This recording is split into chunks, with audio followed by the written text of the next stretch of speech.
I don't know if you've ever been worried about something and someone has said something well-meaning to you, but like, stop worrying, it's a sin. Well, how does that work for you? Are you able to turn off the negative feelings of fear or of threat in the moment? And if you're not able to, which you're not, I'm not, does that then mean it's not a sin? So first I want to clarify on how we're even thinking about this question. Because if by worry we simply mean negative feelings associated with something we value being threatened from external circumstances, then I don't think we want to call that a sin. The reason I can say that is because both Jesus and Paul report having this level of distress when something they valued was externally threatened. So I think of Luke chapter 12, when Jesus said, "How great is my distress at my coming baptism." He knew the cross was coming. He knew what that meant for him regarding his relationship to the first person of the Trinity, the Father, and he was distressed because of it. That was an external circumstance that threatened something that he valued. The Apostle Paul in 2 Corinthians also talks about the anxiety or the distress that he feels for the churches. So while he's not with them, he's worried in that sense of negatively emotionally affected by what's the state of these churches? Are they holding on to the gospel? And so if that's what we mean by worry, I don't think we want to define that as sin. So what makes worry a sin then? It's helpful to think of worry as a tactic of our fear. So in other words, it's obsessing with our thoughts and our emotions about some threat to something we value, something that we see as essential or want as essential to our very life. The problem or the sin that can be involved in worry is we mix up what actually we most value for life, and we forget God's role in relation to that value, what life actually is.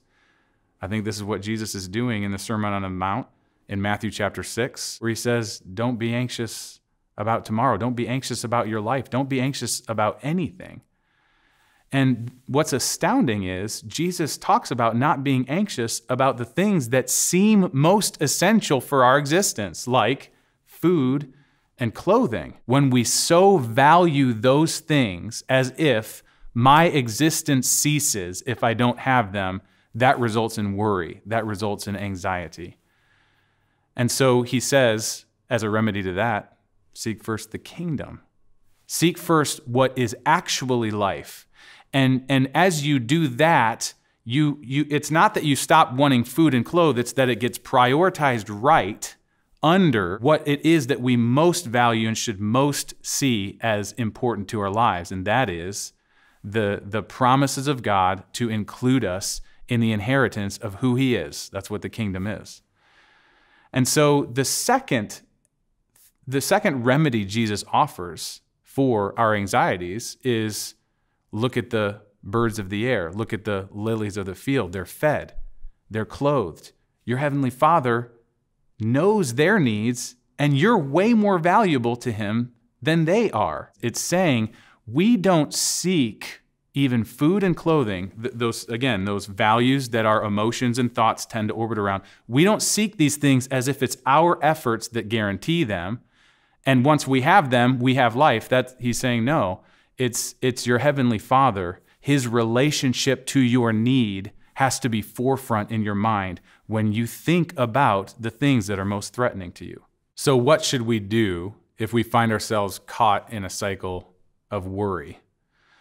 Well, first of all, don't guilt yourself for the negative feelings of threat, that something that you're wanting or that you're viewing as essential to your life is under threat and you have a negative emotional response. It's just wasted time to try to sort of coach yourself out of a negative emotional response. Instead, it's much better to identify what is the object, what is the thing that I'm wanting, that I'm thinking, if taken away, I lose my life. So it could be food and clothing in Jesus's examples.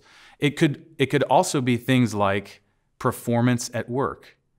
It could be that relationship that's so important to me that if I don't have, my life is over. So you identify it. And then secondly, you open your hand before the Lord with it. You entrust that to the Father who knows your needs before you ask, who knows your needs actually better than you do. We're not just correcting our emotions.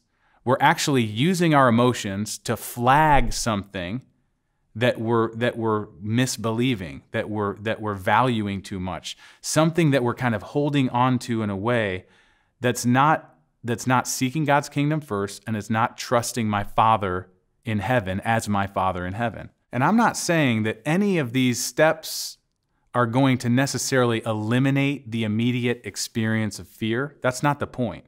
The point is, how do I steward my responses when these fears come over me? And as we learn to do this, we learn better what it is to truly treasure God's love for us as the most central need that we have. And in that way, we get to entrust ourselves to the provision of a heavenly Father who is in no way threatened by what we are threatened by in the moment. Thanks for watching Honest Answers. You can submit your questions by email, Twitter, or in the comments section below. And don't forget to subscribe to find out the answer to next Wednesday's question.